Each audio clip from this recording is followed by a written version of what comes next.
Boa noite, pessoal. Tudo bom? Sejam todos bem-vindos a essa casa maravilhosa na segunda-feira. Que coisa boa, né? Estamos aqui mais uma vez. A todos aqueles que nos acompanham pelas redes sociais, boa noite também. Como dizem, boa tarde, boa noite, o horário que vocês forem assistir esse vídeo. Lembrando que quando estivermos aqui, essa semana vai ser bem intensa, porque é uma semana que nós vamos estar fazendo a nossa campanha da caridade. E o dia D vai ser no sábado, não é isso? E dia 27. Logo, então vocês que já estão aqui, já podem espalhar para os colegas, amigos, familiares. Se quiserem fazer doações lá no ponto que a gente vai ter aqui em Piripiri, a gente vai estar ali no sinal que vai para o hospital. Ali a gente vai estar naquela partezinha ali, vai passar o sábado ali, a manhã do sábado todinha lá, para vocês poderem entregar roupa, mantimentos, alimentos para pés e qualquer outro tipo de doação que acharem necessário, que tiver aos corações de vocês. Desde já também, né, agradecendo a presença aqui de todos. Coloquem os celulares de vocês no silencioso, para que a gente também tenha esse momento de silêncio, porque silêncio também é prece. A nossa livraria está aí, quem quiser, está aberta, tá ali. Então quem quiser dar uma olhadinha nas literaturas espíritas que nós temos, a livraria está funcionando. E qualquer outra informação ou informações que vocês queiram, tem ali a nossa recepção que vocês podem chegar lá e perguntar às meninas que estão lá recebendo. Também temos a questão como estava falando, das assistências aqui do nosso centro. Então, quem quiser também fazer doação via Pix, para poder estar mantendo aqui a casa, que nós temos tudo isso aqui é mantido por doação. Então, a gente precisa dessa ajuda constante de vocês. E o Evangelho de hoje, nós temos a nossa amiga Graciane, que vai estar com a Evangelho Terapia, né? E lembrando a vocês que temos os estudos também aqui da casa. Na segunda-feira, como eu falei aqui, às 19 horas, com o Evangelho, depois temos a vibração e o passe. Também temos o estudo dos jovens, que é na sexta-feira, né? Tá às 17h30, não é isso? 17h30. Também temos no sábado, que são as palestras públicas, que estão acontecendo agora às 17 horas. 16h30 começa já a abertura aqui. Aí vocês podem estar chegando também. E também temos a questão da 14h30, se você quiser fazer parte do atendimento fraterno, para poder estar participando ou estar tendo algum tratamento aqui na casa. E no domingo a gente não tem os estudos ainda que estamos colocando começo pelo começo, mas a partir de agosto já vamos ter também no domingo, tá? Às 14 horas. Não, às 16 horas. E é isso.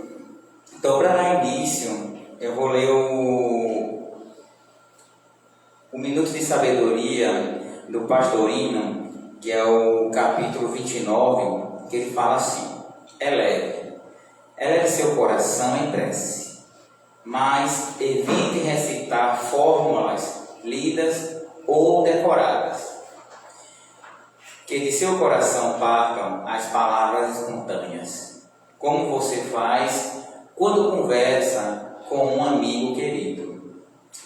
Prece não é uma obrigação que alguém desempenhe para ver se livre de um peso. Ore fervorosamente, mas sentindo as palavras que profere, para que a lição com as entidades, para que as lições com as entidades angélicas seja efetiva e real. Faça da oração um hábito indispensável à saúde espiritual. E é com essa mensagem de prece que elevamos o nosso pensamento. Convido a vocês a fechar os olhos, a elevar o pensamento para podermos entrar em sintonia com toda a espiritualidade amiga, irmã Sheila querida, Jesus, irmão maior, que conduz esse trabalho. Abençoe a nossa amiga Graciane, que vai estar aqui fazendo o Evangelho que possamos estar sempre dispostos, com vontade, de mudar as nossas atitudes, as nossas devaneios do coração e todas as situações que ainda precisam ser melhoradas.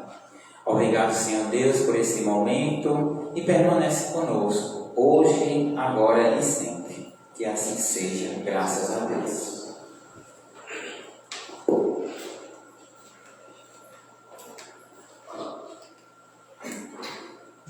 Boa noite, sejam todos bem-vindos e bem-vindas à nossa casa, ao nosso cantinho de luz.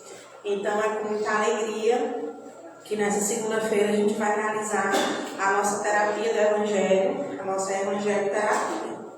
Então hoje nós vamos tratar do capítulo 1, Não Vim Destruir a Lei, tá certo? Aliança da ciência e da religião. A ciência e a religião são as duas alavancas da inteligência humana. Uma revela as leis do mundo material e a outra as do mundo moral. Então a gente tem o costume de compreender que ciência e religião, elas não se misturam. Muitas vezes a gente compreendeu dessa forma. E quando a gente passa a conhecer a doutrina espírita, e quando a gente passa a conhecer os preceitos que são trabalhados dentro da casa espírita, a gente percebe que existe dentro desse contexto uma evolução em relação a isso. Porque, pelo contrário, a doutrina espírita, a gente tem ela como uma fé raciocinada. Então, a gente tem já uma concepção de que sim, religião e ciência, elas podem andar juntas. E o que é que a gente observa logo no início aqui do Evangelho? São duas alavancas da inteligência humana. Uma revela as leis do mundo material, que é a ciência, e a outra, as do mundo moral. Tendo, no entanto, essas leis o mesmo princípio que é Deus, não podem contradizer-se. Se fosse a negação uma da outra, uma necessariamente estaria em erro e a outra com a verdade. Porquanto Deus não pode pretender a destruição de sua própria obra.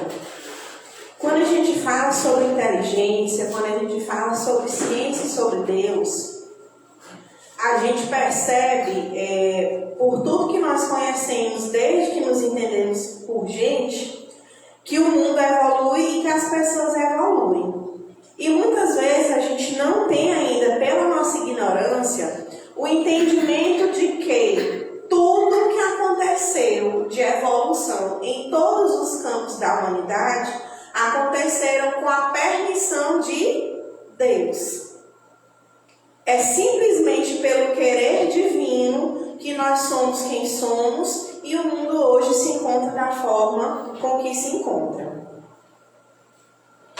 A incompatibilidade que se julgou existir entre essas duas ordens de ideias provém apenas de uma observação defeituosa e de excesso de exclusivismo, de um lado e de outro. Daí o conflito que deu origem à incredulidade e à intolerância.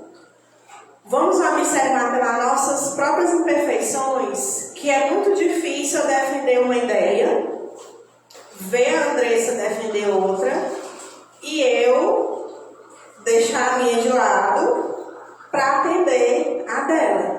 Porque naturalmente que eu quero estar certa e ela naturalmente também vai estar. Então o que é mais fácil? A gente brigar, eu manter a minha opinião e ela manter a dela, do que a gente ter a humildade de conversar e perceber. Nesse ponto está certo você, nesse ponto estou certa eu, e a gente criar ali uma nova certeza. É muito difícil a gente assumir um erro, é muito difícil a gente assumir que não sabe o suficiente sobre algo. E infelizmente é uma marca da nossa humanidade, essa falta de humildade. E a gente não percebe isso só quando a gente trata de cientistas, de pesquisadores, de políticos, de grandes religiosos. A gente vê isso dentro da nossa casa. Quando a gente discute por coisas que não eram para se discutir. Porque se na humanidade o bem maior é Deus, é por Ele e para Ele que tudo acontece. Se dentro do nosso lar o objetivo é o bem-estar da nossa família, tudo que acontece lá deveria ser voltado para isso. Então, se a gente não consegue, às vezes, concordar com o que vai jantar dentro de casa, o que a gente pode estar esperando da humanidade? É por isso que a gente sabe que nós caminhamos a passos muito, muito lentos. Mas quando a gente raciocina sobre isso, caminhamos com passos lentos, uma coisa é certa: jamais a gente permanece onde está. Nenhuma encarnação permite que a gente regrida ou piore.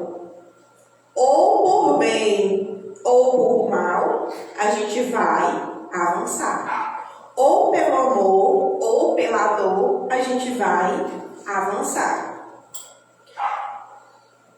São chegados os tempos em que os ensinamentos do Cristo têm que ser completados, em que o véu, intencionalmente lançado sobre algumas partes desse ensino, tem de ser levantado, em que a ciência, deixando de ser exclusivamente materialista, tem de levar em conta o elemento espiritual, em que a religião, deixando de ignorar as leis orgânicas e imutáveis da matéria, com duas forças que são, apoiando-se uma na outra e marchando combinadas, se prestarão mútuo concurso. Quando a gente fala desse véu, a gente observa que é uma lei divina que quando a gente reencarna, a gente não lembra das coisas que fez, das pessoas com quem a gente viveu em outras encarnações. Porém, uma coisa é certa: a gente traz uma essência e essa nossa essência, ela é total reflexo do que nós fomos, do que nós fizemos, de como a gente viveu. Principalmente em relação à nossa essência moral, as nossas falhas, os nossos vícios, as nossas imperfeições e também as nossas virtudes e os nossos conhecimentos. Por que muitas vezes a gente percebe assim, gente, foi tão fácil aprender sobre isso, foi tão fácil chegar em tal lugar e fazer uma determinada situação? Quando a gente tem essa afinidade, essa facilidade, é porque provavelmente aquela não é uma virtude que a gente está desenvolvendo agora, mas que nesse momento a gente está aperfeiçoando. E infelizmente isso acontece da mesma forma com as nossas falhas morais e com os nossos vícios. Quando a gente tem uma dificuldade de manter alguma coisa e tem uma facilidade de cometer determinados erros, cair em determinadas tentações, isso também não é de agora. Isso tem muita coisa a ver com o que a gente trouxe das nossas encarnações anteriores. Quando a gente fala que esse véu ele vai caindo, quer dizer que a nossa ignorância ela vai reduzindo. E a gente vai passando a perceber que no nosso percurso nesse momento na Terra, existem muitas coisas e muitos erros e muitas dores que eles são extremamente necessários. E no início, gente, é muito difícil a gente ouvir que sentir dor, que sofrer é parte do nosso progresso. Porque qual é o nosso desejo? Que tudo viesse a acontecer da melhor forma possível, com o mínimo de esforço da gente. E tudo que a gente é hoje é justamente reflexo de tudo que nós sofremos, do que nós não tivemos e também, claro, do que nós recebemos, que podemos ter certeza que tudo que a gente tem hoje, em termos de dores e de amores, é sempre muito maior do que o nosso merecimento. Essa é a mínima consciência que a gente precisa desenvolver. Hoje a gente sempre tem mais do que a gente realmente merece ter. E muitas vezes a gente não consegue reconhecer isso. Então, não mais desmentida pela ciência, a religião adquirirá inabalável poder, porque estará de acordo com a razão. Já lhe não podemos mais opor a irresistível lógica dos fatos. Mais uma vez nós nos reportamos a doutrina espírita como a fé raciocinada. Quando a gente passa a ser obrigado a pensar sobre o que a gente faz. quando a gente chega na casa espírita e percebe que aqui não tem solução de nada para problema nenhum nosso. Por quê? Porque o que a gente vem fazer aqui é entender a nossa consciência, é entender qual é a responsabilidade que nós temos sobre tudo que acontece na nossa vida. E que vir para cá, por vir, ouvir daquele ouvido, de entrar no ouvido e sair no outro, não altera em nada a nossa vida. E que cada palavra que a gente ouve, com os ouvidos de ouvir de verdade, cada coisa que a gente enxerga da forma como realmente é, isso é que vai provocar na gente uma mudança. E não é fácil. Quando você é responsável, entende que esse autoconhecimento é a única coisa que vai mudar a nossa vida. Que vir aqui pra frente e falar bonito é muito legal, mas que se dali do portão lá pra fora a gente não fizer nenhuma mudança, isso não alterou em nada a nossa progressão. Que quando a gente faz aquela caridade só para fazer a selfie e atualizar a história do Instagram, fez bem para quem recebeu? Fez. Mas isso não é a verdadeira caridade, como a gente passa a entender o que é. Quando você passa na rua e vê alguém que você sabe que está com problema e de lá no seu carro, na sua mão, você vem dizendo: Senhor Jesus, que o anjo da guarda daquela pessoa se fortaleça para ajudar ela. Ali a sua caridade do dia está feita. Então, nunca é o que a gente faz. O problema é que sempre é como a gente faz. Uma prece silenciosa, ela quebra barreiras. Um gesto físico com outros propósitos, ele não tem o mesmo impacto para a nossa evolução. A ciência e a religião não puderam até hoje entender-se, porque encarada cada uma das coisas do seu ponto de vista exclusivo, reciprocamente se repeliam, faltando com o quincheiro vazio que as separava, um traço de união que as aproximasse. Esse traço de união está no conhecimento das leis que regem o universo espiritual e suas relações com o mundo corpóreo. Leis tão imutáveis quanto as que regem o movimento dos astros e a existência dos seres. Uma coisa que eu acho interessante e bem pontual para a gente perceber como aos poucos tudo vem evoluindo é o conceito de saúde, como a gente estudava na escola. Quando o professor dizia: o que é saúde? É o bem-estar físico. E agora, hoje, o que é o conceito de saúde? Ele se ampliou. É o bem-estar o quê? Físico, mental e espiritual.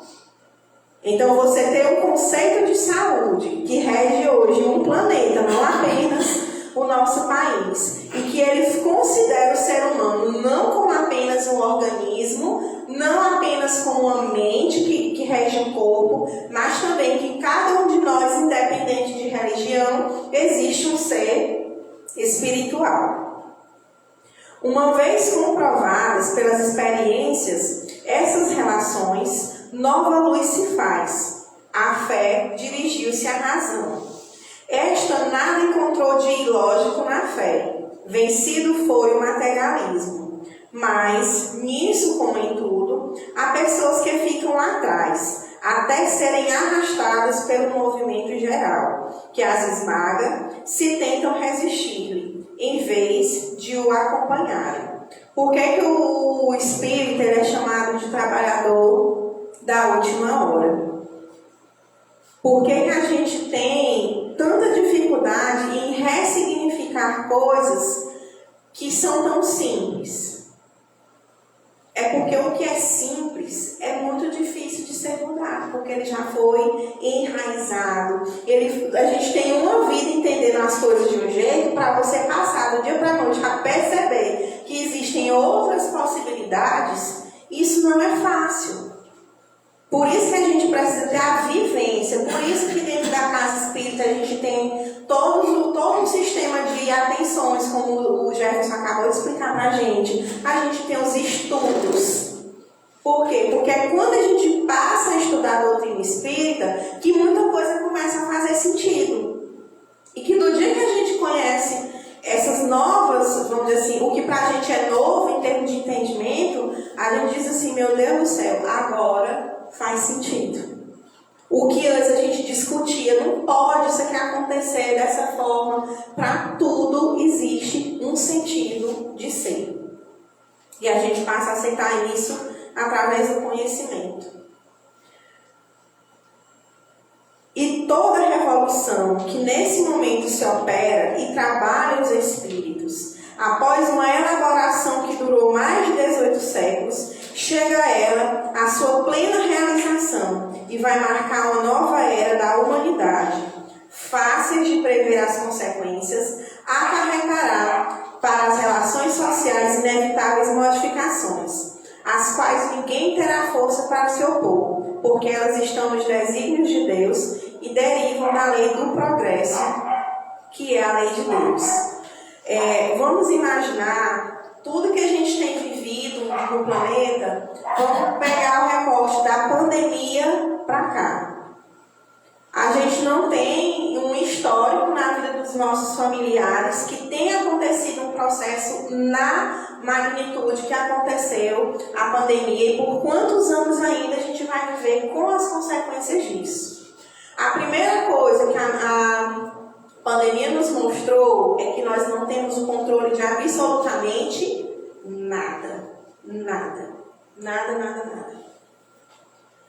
E saber, lembrando, se a gente passar agora um filme na nossa cabeça de tudo que aconteceu, desde aquele fatídico dia onde a gente foi pedido para voltar para nossas casas, e que o que a gente pensava que era uma semana e não foi 15 dias, e que a gente passou praticamente 2 anos fazendo tudo diferente do que a gente sempre fez e perdendo muitas e muitas pessoas. Percebam que os primeiros comportamentos que a gente viu da humanidade foram de quem? De puro egoísmo. Desde a compra no supermercado, a questão da disposição das vacinas, a questão do acesso a tudo que aconteceu. Percebam que seres humanos que poderiam ter vivido o momento de terem se sensibilizado, pelo contrário, foi o momento onde as essências realmente se revelam. Onde muitas vezes a caridade ela deu lugar à necessidade de sobressair. As questões que envolviam dinheiro, as questões que envolviam tudo menos a questão da humanidade. E a gente viu pessoas mudando drasticamente depois de tudo isso. Realmente entendendo o tanto da nossa insignificância. E em contrapartida para outras pessoas isso foi diferente. Elas perceberam foi que poder e dinheiro se sobressaem a qualquer outra questão humana.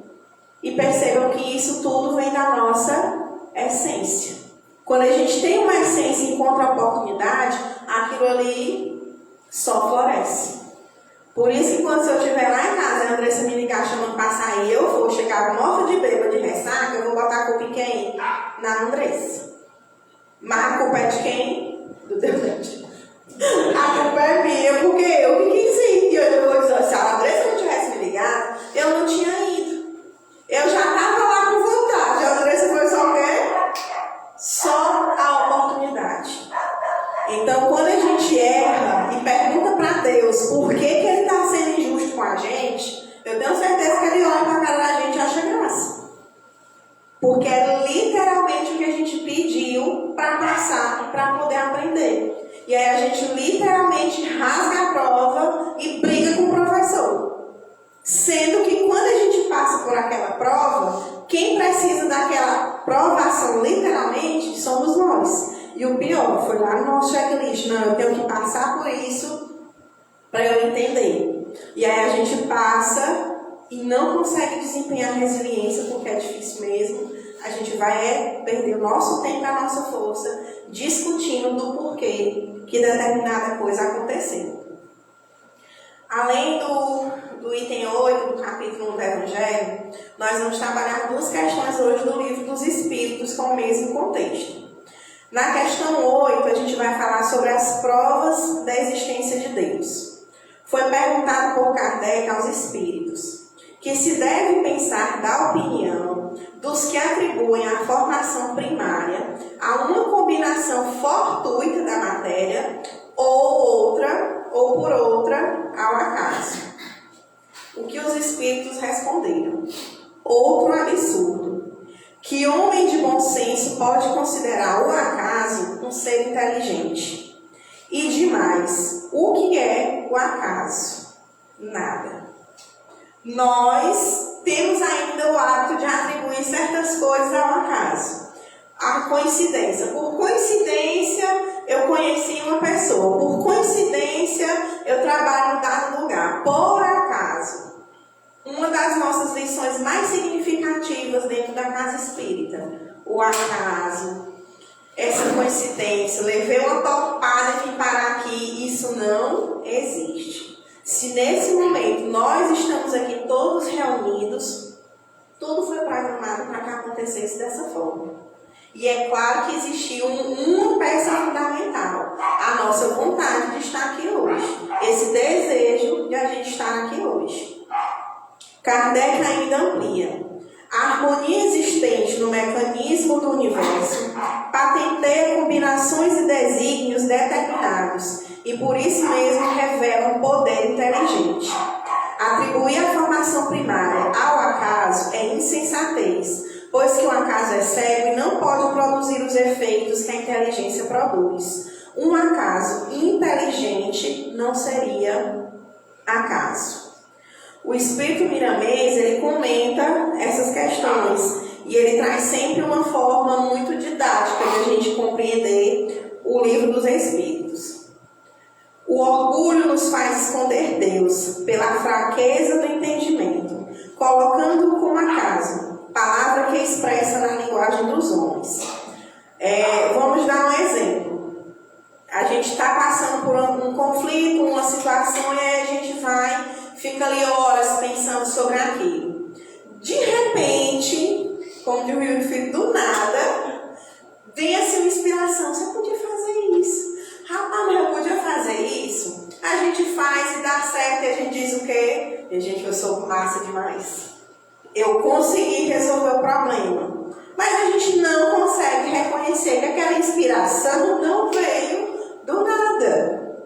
Quando a gente passa a reconhecer que em todos os momentos nós somos assistidos pelo nosso anjo guardião, pelo nosso mentor espiritual, e que haja o que houver, nós estamos acompanhados espiritualmente, a gente passa a entender que não fica um pensamento nosso que não levante uma peninha. Que não existe uma palavra nossa que seja jogada ao vento. E quem o desmerece, esconde os seus próprios valores, porque dependemos de sua iluminada presença e da sua magnânima existência espiritual. Se o acaso não existe, como compará-lo a um ser que existiu sempre e que tem mais experiência do que toda a criação junta? Absurdo do absurdo.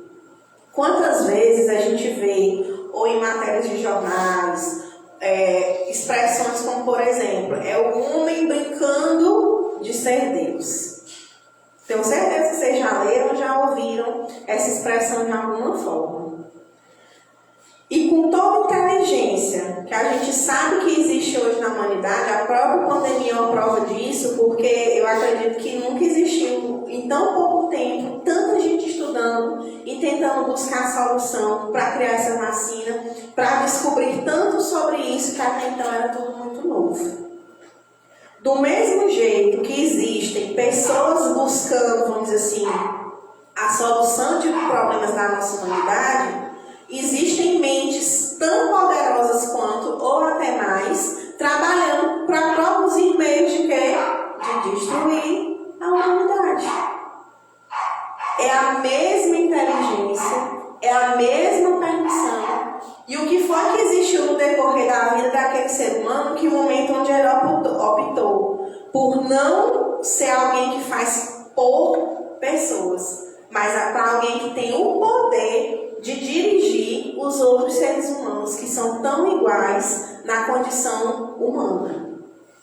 Então, quando a gente estuda isso na filosofia e na sociologia, a gente vê que é o próprio homem coisificando o próprio ser humano. Um ser humano que trata o outro não como humano, mas como uma coisa. Então, quando a gente vê isso, a gente vê a negação de Deus realmente. Por quê? Porque toda a inteligência que Deus nos permitiu não foi para que isso acontecesse.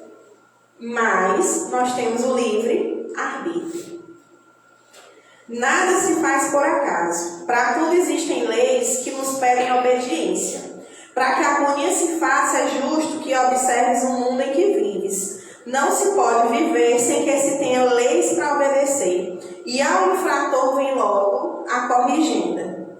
Vocês já imaginaram que o nosso país, vamos pegar o recorte realmente do nosso país, que tudo que acontece hoje, sendo que, em termos de leis, nós somos um país que tem as leis para tudo e leis muito bem elaboradas. Por que o nosso país tem tantos conflitos? Pelo descumprimento de leis. E quem descumpre a lei, em termos de convivência social, primeiro ele quebrou uma lei lá na convivência familiar. O da obediência ao pai e da obediência à mãe.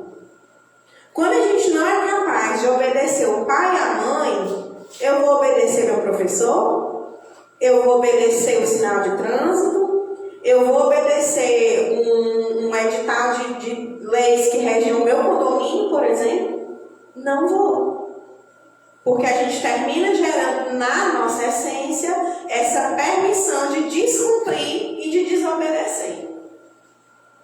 As coisas espirituais obedecem às mesmas regras e o comando divino é vigilante, operando em todos os sentidos para que estas leis sejam cumpridas, no sentido de estabelecer a paz e o bem-estar em todas as direções da vida. O que a gente conhece dentro da doutrina espírita? As relações de causa e de efeito. E a própria natureza ela traz isso pra gente. Ninguém planta laranja e chega lá um belo dia e tem um abacaxi no lugar. Ninguém vai plantar uma melancia, chegar e ter uma árvore e um pé de jabuticaba no lugar. E o que a gente ouve aqui dentro da casa com frequência? O plantio, ele é opcional. Eu planto se eu quiser e o que eu quiser. Mas a colheita, ela é obrigatória. Então, o que eu plantei, eu vou colher. E às vezes a gente fica com peso na consciência e imagina, meu Deus do céu, eu fiz besteira até agora. Quer dizer que está sem jeito. A minha lavoura está perdida. Mais uma vez a doutrina espírita. Todo dia é tempo de um novo plantio. O que eu plantei, de fato, eu vou precisar colher. Mas nada me impede de, a partir desse momento, eu modificar a minha forma de plantar, a minha forma de fazer. A alma já moralizada é obediente. Ela estuda e compreende o que deve ser feito e respeita todos os direitos alheios. Por isso é que vive em paz com a consciência. Enquanto não trabalharmos os caminhos traçados e vividos por Jesus, permaneceremos em guerra em nós mesmos e sofreremos as consequências da nossa ignorância.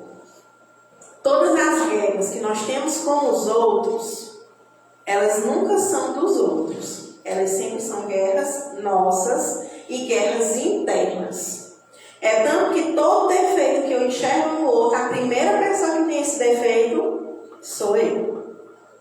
Tudo que eu observo que o outro deveria fazer, pode observar. Quem é a primeira pessoa que deveria fazer sou eu. A própria ciência dos homens desmente o acaso, porque para tudo tem uma explicação lógica. A gestação de um filho no ventre de sua mãe ou a formação de um fruto e de uma flor era debitada na conta dos mistérios, atribuída ao acaso por não se saberem os fundamentos da própria vida, estuante e vigorosa em toda a criação. Eu lembro muito do período que eu ministrava aula de filosofia da educação, quando a gente vai trabalhar a mitologia grega.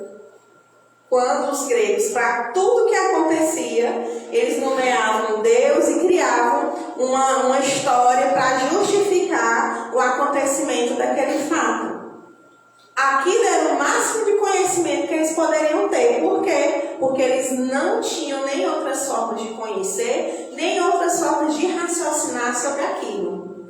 É tanto que a filosofia deu origem a todas as ciências, mas a própria filosofia não é uma ciência. Porque de tudo que ela originou, a gente passa pelo crivo da ciência, do senso comum, até todos os testes, retestes e confirmações.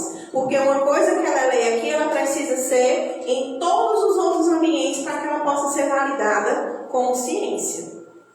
Então a gente passa a perceber que dentro da ignorância que nós ainda temos, existe uma razão de ser e uma razão de a gente acreditar que a gente vai evoluir. Mas a única pessoa responsável pela velocidade desse nosso aprimoramento é nossa. O pé no acelerador é o nosso pé.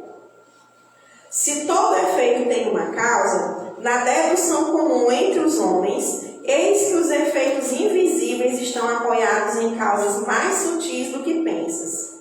Em tudo repitamos, existe um comando inteligente que de nada esquece, uma onisciência operando para a harmonia de todas as coisas. Isto certamente nos dá muita alegria e a esperança cresce para a dimensão do amor.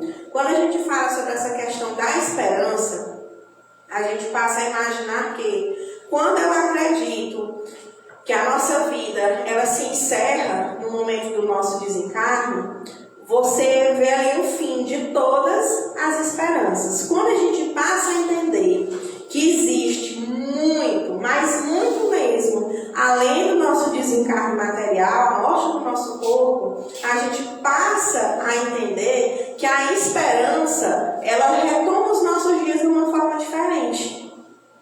Porque a gente imaginar que perder uma pessoa que ama e que nunca mais vai poder ter contato com ela, isso é muito doloroso. E a gente vê dentro da vivência aqui no Centro Espírita quantas dores são amenizadas por a gente ter essa esperança de que não acabou e que eles sempre estão muito mais próximos da gente do que a gente imagina. Que a gente tem inclusive uma família espiritual que a gente nem imagina que tem. E que assim como os nossos familiares encarnados estão torcendo por nós, mais ainda estão eles, porque eles já têm noção do que nos aguarda. O respeito a Deus deve ser o primeiro ato de cada dia, como se uma oração de agradecimento por tudo que recebemos do seu imensurável amor. E esse ato nos colocará mais próximo de sua ação benfeitora. Nesse trecho bem aqui, quando o Jefferson me entregou o livrinho do Minuto de Sabedoria, eu folhei, fui bem em cima. E isso me tocou muito, porque assim, uma das coisas que eu tive dificuldade quando comecei a aprender dentro do Centro Espírita foi que, gente, como é que eu faço uma prece que não seja um Pai Nosso feitinho, uma Ave Maria feitinho, ou qualquer uma outra oração que tenha um começo, meio e fim, que eu tenho que dizer daquele jeito, naquela hora e naquele lugar. Então, poder, essa intimidade com Deus, no início, mesmo, meu Deus do céu. E hoje já vem no automático. Eu estou passando o carro, estou rezando, estou entregando o dia do meu trabalho, estou entregando minha família, estou fazendo as pidanças, no meio minuto a gente agradece, depois agradece e desfaz o pedido. Não, meu Deus, está errado, não precisa não, deixa para lá. E aí a gente passa a entender que essa prece é essa conversa. E a gente não foi criado para ter intimidade com Deus. A gente não foi criado para entender que todo pensamento e todo pedido, toda prece silenciosa nossa, ela é atendida. E aí você pode dizer, atendida não, Graciane, que eu pedi isso e não aconteceu. Ela foi atendida não acontecendo. Porque do mesmo jeito que a gente julga saber o que é melhor para os nossos filhos, Deus também sabe. E Ele sabe, por exemplo, que se hoje eu ganhasse na Mega Sena, eu não ia mais trabalhar com meu filho.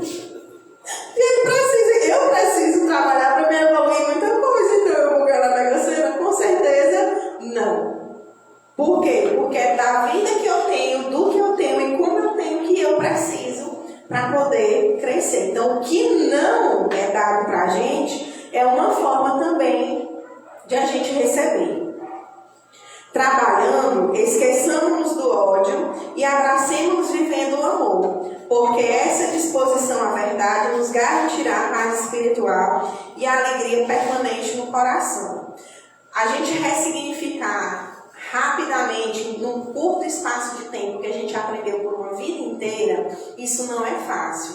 Mas a gente já ganha todo o direito de fazer todas as provas e as recuperações quando a gente já deixa o nosso coração no estado de abertura, de que podem haver outras verdades além das que a gente traz, que podem existir outras possibilidades além daquelas que a gente consegue reconhecer.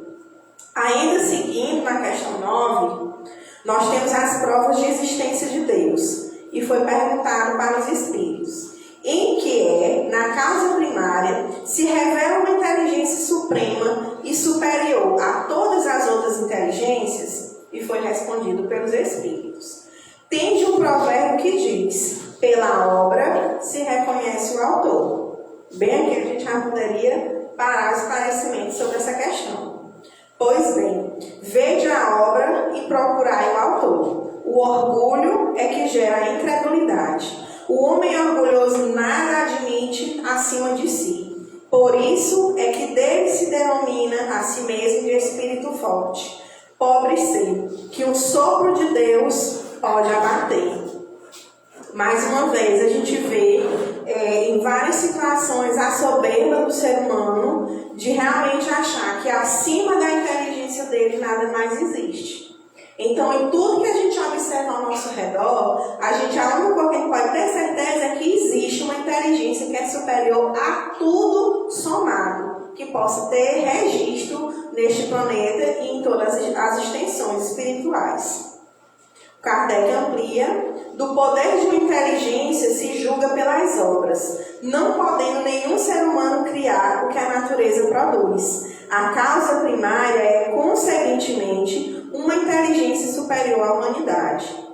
Quaisquer que sejam os prodígios que a inteligência humana tem operado, ela própria tem uma causa, e quanto maior for o que opere, tanto maior há de ser a causa primária. Aquela inteligência superior é que é a causa primária de todas as coisas, seja qual for o nome que lhe dê. Ou seja, independente de crença religiosa, a gente tem a consciência que existe um ser que é totalmente superior do que todos nós. Em tudo nessa vida, a gente precisa reconhecer a grandeza de Deus. Meu filho, não duvides mais da existência de Deus. Se queres reconhecer seu valor, olha a sua obra, para começar a olhar para nós mesmos. Porque nós somos obra de Deus. Por que nenhum de nós é igual ao outro? Por que nenhuma das nossas histórias é igual à história do outro? Por que nós temos tantas teias interligadas? Por que a gente precisou de tantas pessoas na nossa vida? Umas chegaram, outras saíram, umas trouxeram, outras levaram. E cada uma não trouxe nem levou mais do que aquilo que realmente era planejado. Livra-te do orgulho e do egoísmo, que encontrarás as bênçãos do entendimento e encontrarás Deus dentro de ti.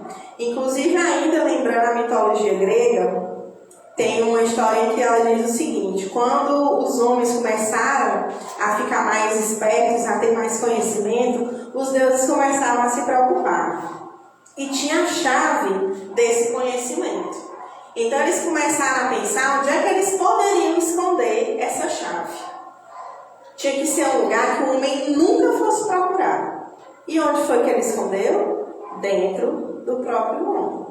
O que é que a gente pode trazer para os dias de hoje, dentro do que a gente estuda dentro da casa espírita, dentro da doutrina?